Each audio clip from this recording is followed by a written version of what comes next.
Well, welcome everybody to our November 4th Bulkley Valley Research Center virtual seminar. We're really pleased to have Christine Fletcher presenting today.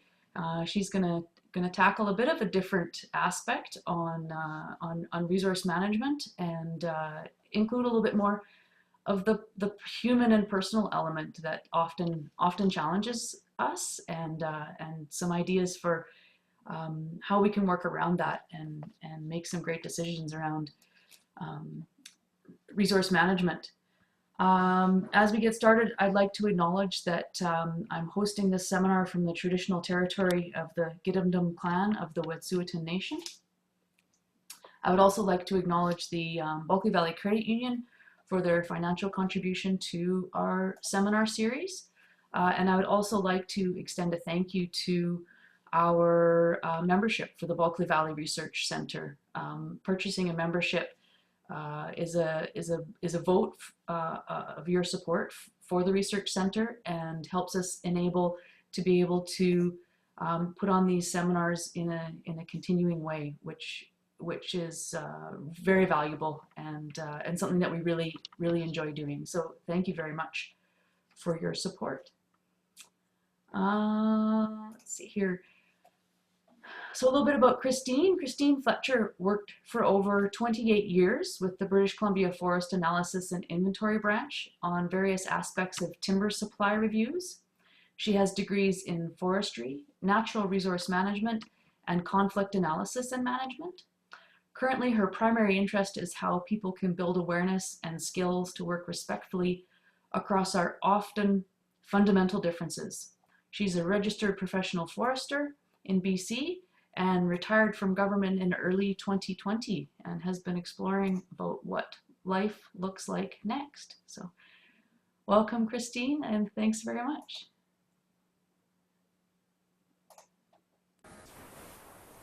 Hello, everybody.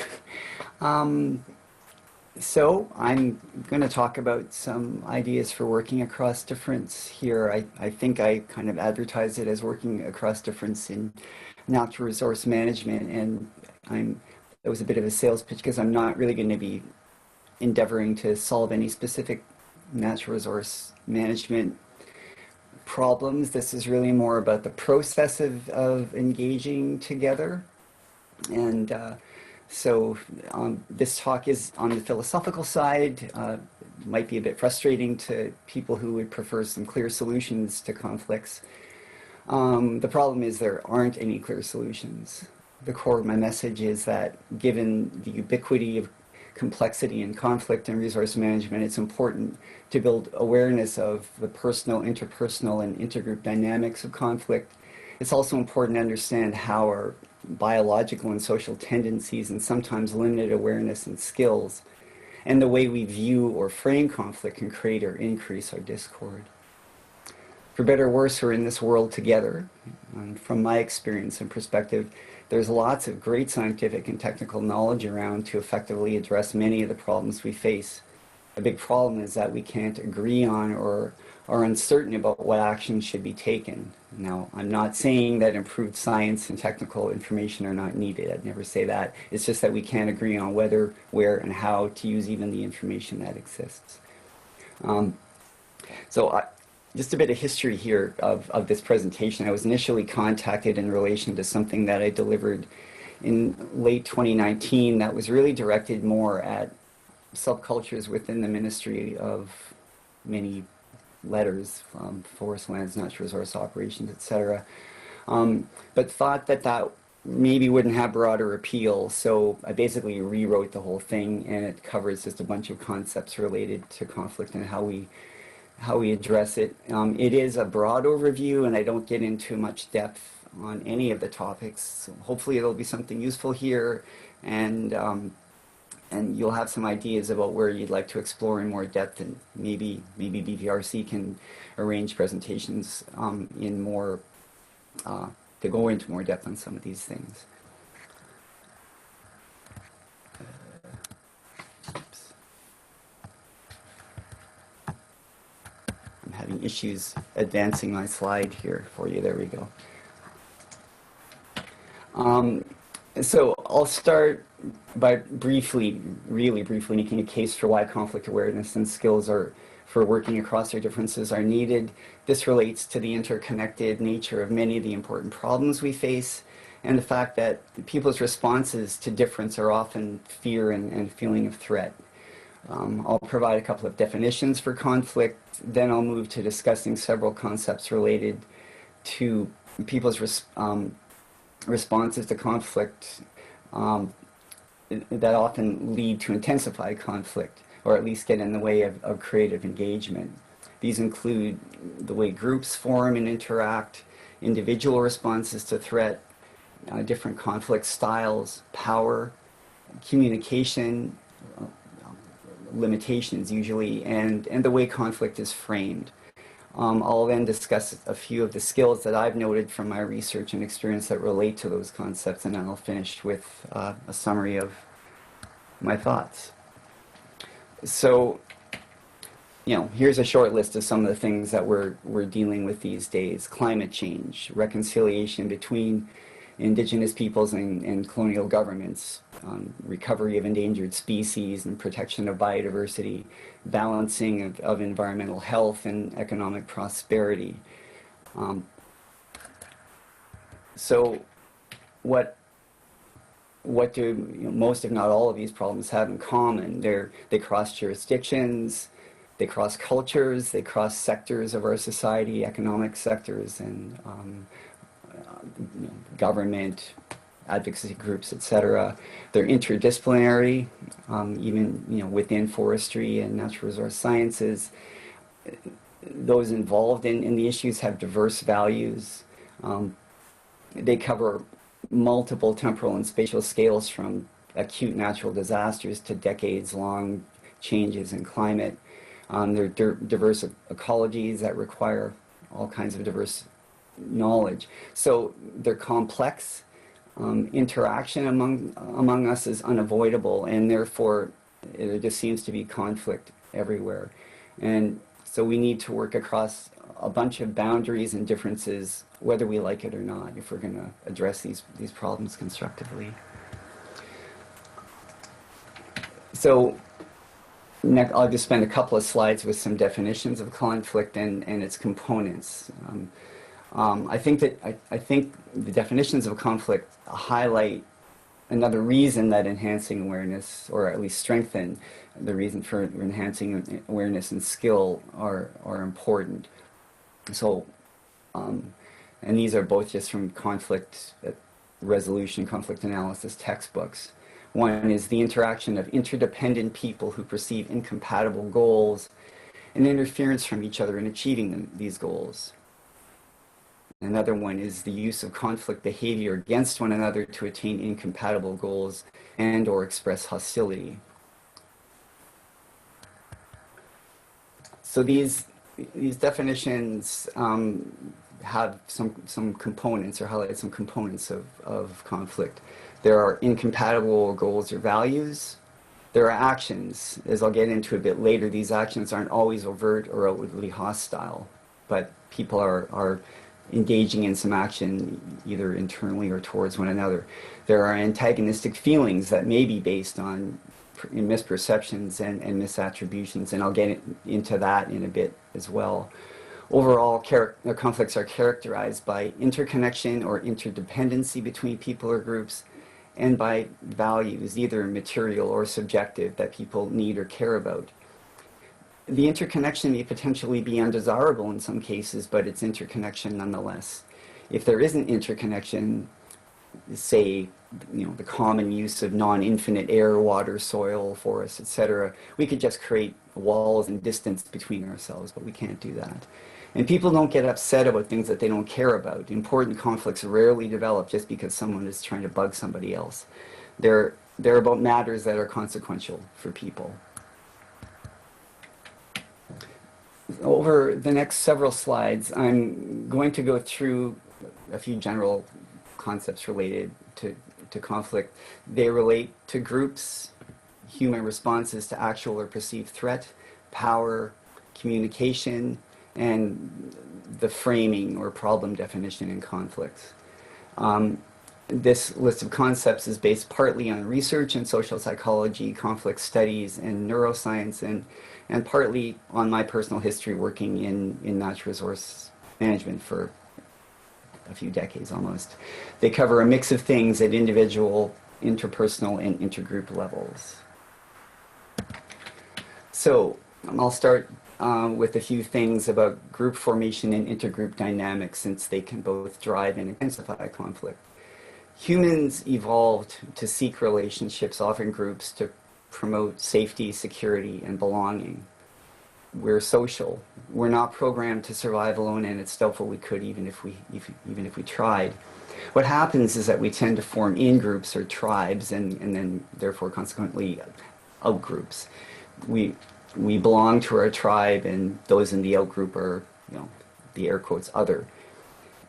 An in-group could be fans of a sports team, members of a profession, members of a staff of a company, or members of an advocacy group, races, political parties, economic views, pretty much anything by which people divide up and classify one another. What happens within groups and with attitudes to other groups? Well, in-group members tend to exercise loyalty, favoritism, and positive stereotyping within their group. Conversely, attitudes towards outgroups are often antipathy, suspicion, negative stereotyping, and generally even enemy making. These tendencies, to a large extent, have a basis in our evolution. They developed when there were many existential threats, and not being vigilant and careful could lead to dire consequences. The thing is, modern communications, transportation technologies, and globalized economies have thrown us together, and often when we come upon those different from us, and we have different goals for the same resource, we still operate as if we've just crossed paths with a group of large scary guys with clubs. And sometimes they might have clubs in economic or cultural in nature, but these aren't immediate existential threats to us. By existential, I mean threats to our life. There's a concept from social psychology and conflict studies called fundamental attribution error. It's the tendency to attribute another's bad behavior or failure to some kind of character flaw or self-serving or sinister intention, and one's own behavior or mistakes to external situational factors like illness, interference from somebody else, or misinterpretation of intentions. And this occurs at both interpersonal and intergroup levels. So when we come across difference, we often respond as if the other person or group is a threat, and we end up in conflict. Just putting this one up to break up what's going to be a kind of a tsunami of text here. It's from a series of photos of sandwich boards outside of pubs, and it kind of highlights that sometimes there's a sense of almost exhilaration in conflict, at least the idea of it. We often take pleasure in making fun of and denigrating and wishing ill on those with whom we feel in opposition. And the question is, do we get stuck here in the fun of self-inflation and self-righteousness, and of gossip and enemy making, or do we try something else? So next, on to people's responses to perceived or actual threat. We're programmed biologically to mobilize into a fight or flee response when we're threatened or when we feel threatened. There are other strategies that we use when these two don't work or we can't use them, like freeze, collapse, and appease, and I'm just not going to get into those. The important ones really here are that fight or flee response. Because when we get charged up into fight and flee, we contract and disconnect from the other person or group. And the functions of our brains that are associated with connection, empathy, and creativity just shut down. Most of us don't have a well-developed body awareness that would allow us to monitor when we're getting charged up into that fight-flee mode, and to self-regulate and return to our ground once we're dysregulated. This fight-flee response is not always rational. We can, as I was speaking about a couple slides ago, we can react as if there's an immediate existential threat when very often it's not. Now, I realize that several of the issues and the threats in the world are existential in nature. They're big deals about species and the globe, and in some of the social justice issues, there are threats to people's well-being. However, going into a charged up fight or flee place is not going to help solve them. They're not in the minute existential threats. They require work over years and even generations. So getting charged up isn't that useful. And once we're charged up, it can be difficult to ground ourselves enough to explore if there may be creative ways of looking at the situation and addressing challenges. A partial solution to this, which I'll get into a bit later more, is self-awareness and self-regulation skills, which are admittedly difficult to achieve and maintain in difficult circumstances. Next, I'm going to talk about the general ways that people approach conflict, and these can be linked to whether we go into the fight-flee response or maintain connection with the other party. So this is a chart of the Thomas Kilmann conflict modes or styles, and if any of you have taken conflict resolution training, you've probably been exposed to them. On the horizontal axis is a range from uncooperative to cooperative with respect to one's openness to meeting others' objectives, and on the vertical axis from unassertive at the bottom to assertive at the top with respect to satisfying your own objectives. So in the top right left is competing, and so that the idea there is to win, to get your objectives met with disregarding what the other's objectives are. So this could be going to court, could be threatening to close a mill, could be a protest, a blockade, a market boycott, or could be dueling data. On the bottom left is avoiding, and this is mostly the objective here is usually to delay or deny. So this could be acting like there is no conflict, either just not engaging or giving the perception of engagement and partnership through use of words but not following up with action. It could be saying that more study is needed before engaging on the issue. It's worthwhile. Accommodating in the lower right involves giving in to the demands of the other. Now, when viewed over time, this could turn into compromise if both parties are accommodating the other. Sometimes accommodation is the right thing to do to restore ongoing or past injustices or imbalances. However, as a strategy over time, it isn't very sustainable since many of one's needs are most likely not being met. Collaboration in the upper right in particular seems to be touted as the ideal. And that's when people or groups work together for so-called win-win solutions. However, I believe that it's based on an overestimate of the ability to erase value differences and the potential for sort of endless growth and endless expansion of opportunities.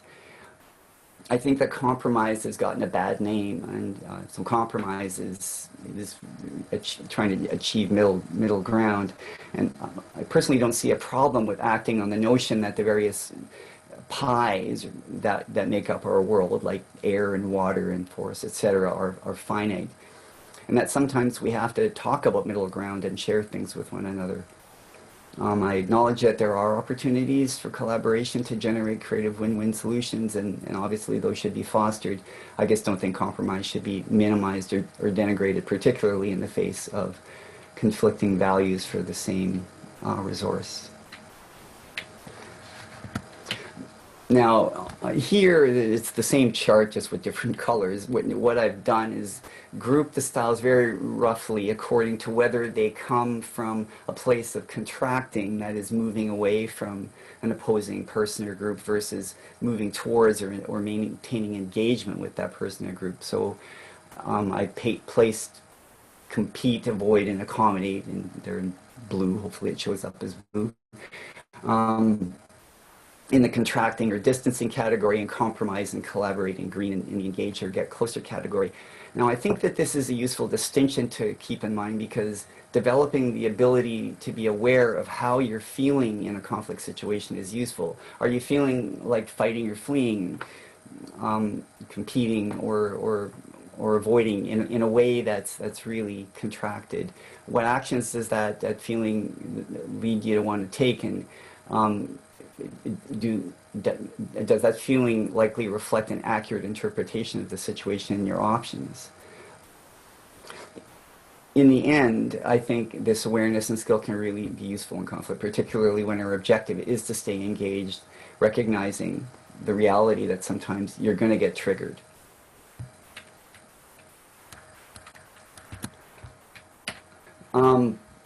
So what could determine which of these conflict styles a person uses at a particular time? Well, it could be personal history and habits. The person's history can make conflict uncomfortable, even terrifying, which could lead to a preference to avoid or accommodate. Or one's background could make conflict seem almost exciting and normal, which could lead to more comfort with competing or even a better ability to maintain engaged and to collaborate when things get hot. A sense of the hazard to one's important goals or values. If a person's strongly held values are, if they believe they're under threat, they'd be less likely to accommodate or compromise. A sense of power and control over the outcome. If a person believes that they have the power to win, they might be more likely to compete, whereas if they feel vulnerable, they may tend to avoid. Culture. In much of the culture that I grew up in and became old in, European descendant culture, anything short of winning is seen as weak. Other cultures likely have their own common messages. The moral and legal context may provide guidance on what is appropriate in a particular case. I'm thinking here of how court cases can guide response to value conflicts, for example, kind of requiring that some kind of accommodation be considered. One's place in an organization or group affects the scope of potential action that a person can have. And so a staff person in an organization, for example, might not have the authority to do some of these things like accommodate, compromise, or collaborate. And finally, the relationship with the other person in the group. Is there trust or antipathy? Are there opportunities for cooperative work or not? Okay, on to power.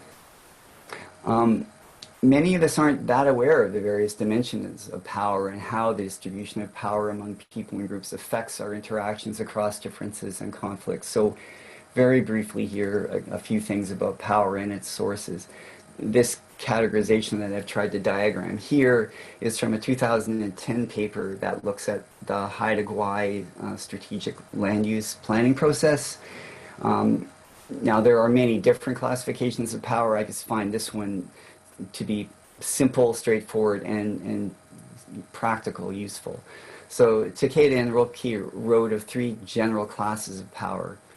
Agency power includes all the things that allow a person or group to do things in the world. Now, mostly they're more or less material, like money, people, allies, that kind of stuff. Institutional power includes the formal and informal frameworks of law, process, and custom that govern how decisions are made, who gets to make the decisions and participate in decision-making processes, whose knowledge matters most, whose values matter most.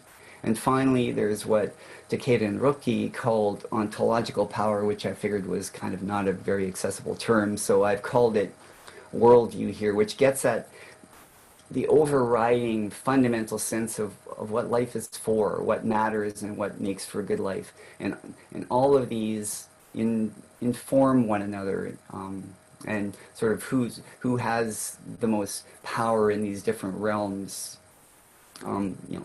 either gives or takes away the options that a group has available and to achieve their needs.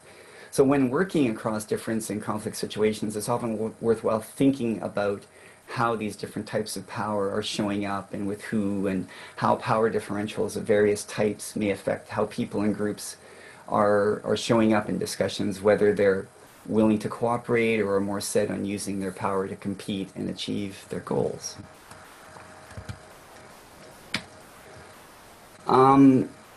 So next on to communication, and so here I'm mostly talking about kind of limitations in communication approaches that tend to uh, get in the way of engaging and resolving conflicts. So communication during conflict frequently reflects the approach to conflict that's being taken, and since that's often from a place of dysregulation or charge, that is compete or avoid, communication is often full of assumptions. It doesn't demonstrate real curiosity, can reflect resentments and be blaming, and none of those approaches fosters connection.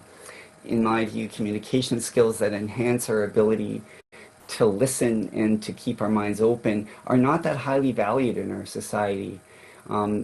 We kind of tend to believe that debate is the thing that we want to do, and so kind of win the debate, air quotes. And few of us have developed communication skills to great depth, particularly in circumstances of conflict and difference. And I think this is apparent by the way many of our world leaders talk. And next on to conflict framing. So we often tend to define problems based on our expertise and the solutions that we have readily available, whether or not they're the most relevant in terms of what's going on. So in my experience as a resource professional, common response was often to define the central barrier to solving complex problems as a lack of information, or probably more often a lack of awareness or belief in the available information. So what's needed is better science and information and communication about them. That's the assumption. The problem is this doesn't always work to change deeply held values. Some research claims that more information on climate change, for example, can actually end up hardening positions. Now, there's also research that disputes this, but that's not really the point here. It's a controversy, and has some value in some places. However, I don't think that there's any argument that while better information is always a good thing, it's necessary, it's not always sufficient to resolve conflicts and convince people that things need to change. And a barrier here can be that scientific information may not account for a bridge between important cultural differences. And by cultural here, I mean things like the indigenous knowledge of Western science divide, and differences among cultures within an organization in terms of their responsibilities and what they need to do as part of their job, and differences in priorities and values across organizations or cultures. For example, between a profit and objectives for profit and certainty versus for ecological diversity and resilience. So while improved science is great, sometimes that doesn't solve conflicts that emerge from differences in perspectives and values. This is a bit of a continuation on the framing discussion. And when we think back to the conflict styles chart, conflict often includes some kind of contraction in relations between groups and people with different values. And this contraction is reflected in competition in the courts, on the streets, with data, information, with words. And we tend to harden into groups, harden into our stereotypes, return to the tactics and strategies we're familiar with, and become more and more distant from and opposed to each other. And the metaphor that often comes up in these cases is war in the woods kind of thing. And obviously, usually the weapons aren't guns, as I applied just now. They're lawyers, data, protests, etc. The thing is that a war framing doesn't promote problem solving to enhance the chance of coexistence over the long term. At least that's my view. I'll talk a bit more about this later when I talk about skills that might be useful. Oops. So what do we do? I just lost my place in my slides here, so just a second. After hearing about all these challenges with group dynamics and the biological wiring for fight or flee, the lack of awareness and ability to self-regulate, lack of awareness of power, limited communication skills, and a tendency to frame things as war, what do we do? So I'll now start moving into speaking about some of the types of awareness and skills um, that I think can help to navigate difference and conflict, which pretty much align with each of the challenges or limitations I've outlined over the past several slides. So to start, we can foster, exercise curiosity towards each other, even when we're in adversarial contexts. We're prone to make assumptions, in particular negative ones, about people we view as adversaries. So here, the idea isn't to become best friends and agree on everything. That's not possible or even beneficial. At minimum, it's to remain in contact and hopefully to look for opportunities for problem solving and to actually see the other people as fellow humans who care deeply about things. And that's easy to lose sight of, particularly in hot conflicts. So to me here, the objective is to seek a common understanding of the context of the conflict, of what motivates the other person, what constrains them, and where they can move or not.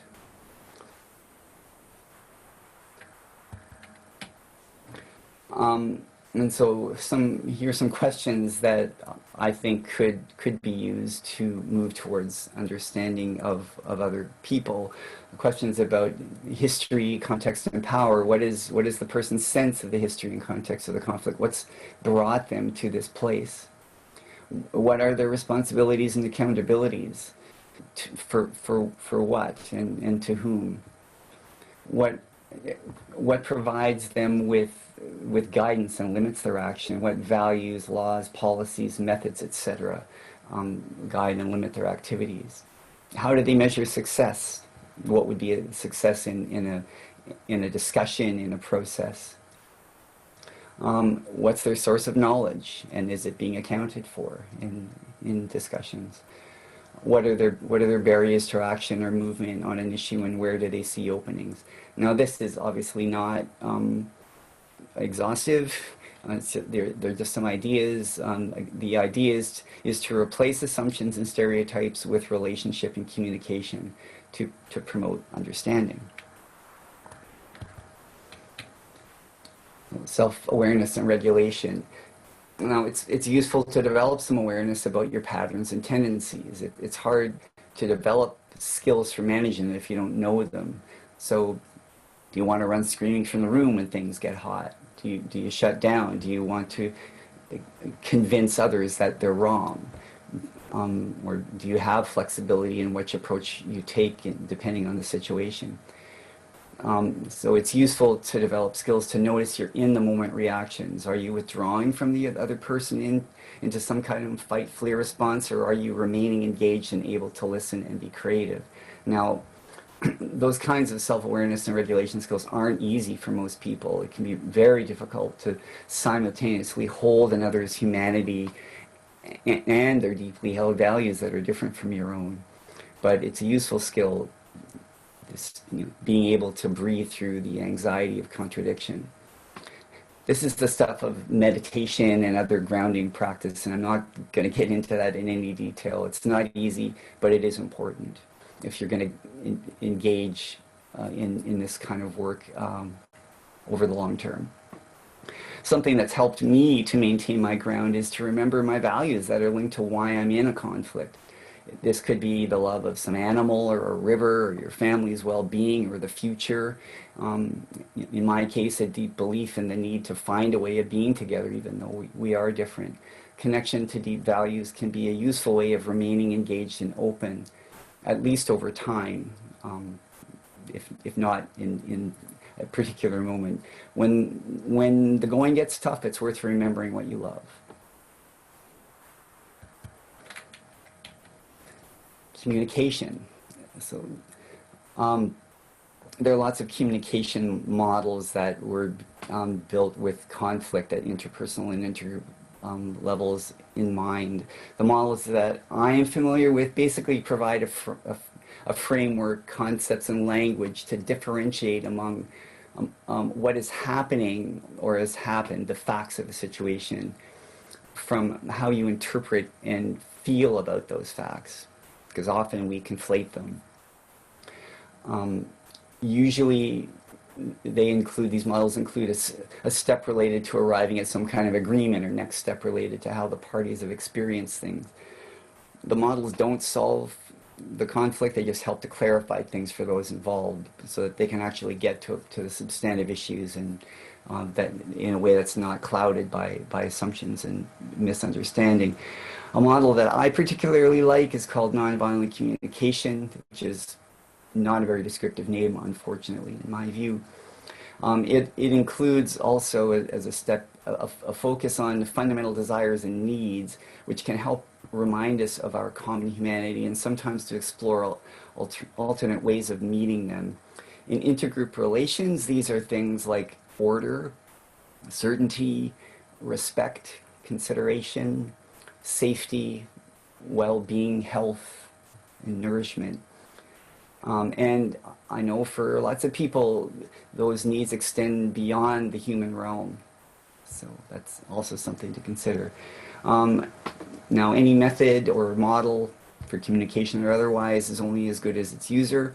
Nevertheless, familiarity with communication models designed for working in difficult situations can be really worthwhile for getting past biases and assumptions and supporting clear, curious, respectful discourse to keep channels open. So power and framing. I think it's useful to remember and acknowledge the role of power, your own individual power and the assumptions that go with it, and in the context of resource management issues, the power of the institutions that are involved. Knowledge about power can clarify your scope of action and provide grounding.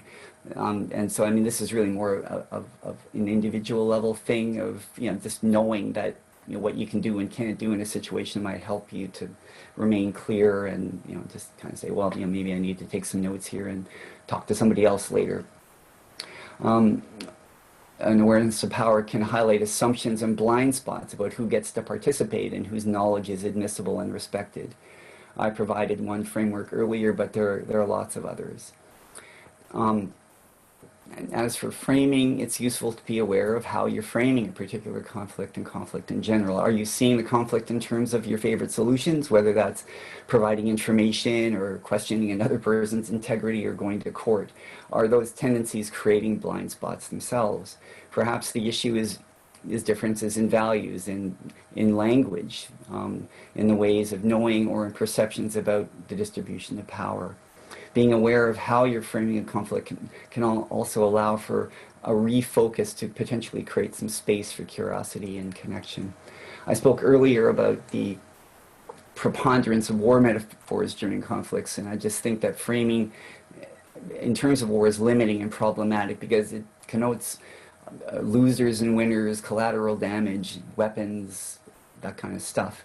In the context of a need to learn to be together across differences, different metaphors could be useful. Could we be on some kind of rocky journey together rather than at war? So there's no magic here. No technique or tool will resolve a conflict. They can help, but people have to want to resolve the conflict, or at least think they have to.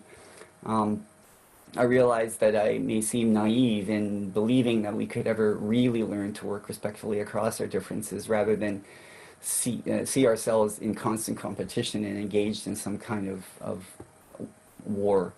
But I think it's just as naive to think that our usual approaches that we've used throughout history are sustainable and will solve the complex problems that we're faced with and ultimately ensure our survival, even. That's a maybe big concept. Now, should everybody be a conflict expert? This is kind of my wry punchline here, because to me the answer is no. It's too much to ask. Definitely some awareness and skill are worthwhile in many parts of life, in our families, within offices, across different offices in an organization, and across groups. However, it's not realistic to expect everyone who's involved in controversial activities, which is almost everybody, to become an expert in conflict facilitation. This is a complex field that requires deep skill. we don't call up just anybody to design a bridge or write a reforestation prescription, restore fish habitat, or any number of things. So I don't think we should be throwing people who are trained and are expert in technical fields into complex cross-cultural conflicts and expecting that they are expert in and are equipped to understand and transform them. Yes, some understanding of conflict and conflict skills is good, and I personally think it would be great if more people actively agreed that figuring out how to live together respectfully across difference is necessary. And I think that more conflict facilitation expertise should be engaged in natural resource management issues. And I think this is something that I think personally is really more directed at the government, you know, provincial government level kind of thing. So here we are at the end. Here's a list of the things that I think are worth thinking about and developing in order to increase capacity to work across difference and conflicts. Curiosity about others' motivations and constraints. Endeavor to humanize the people we're in opposition with.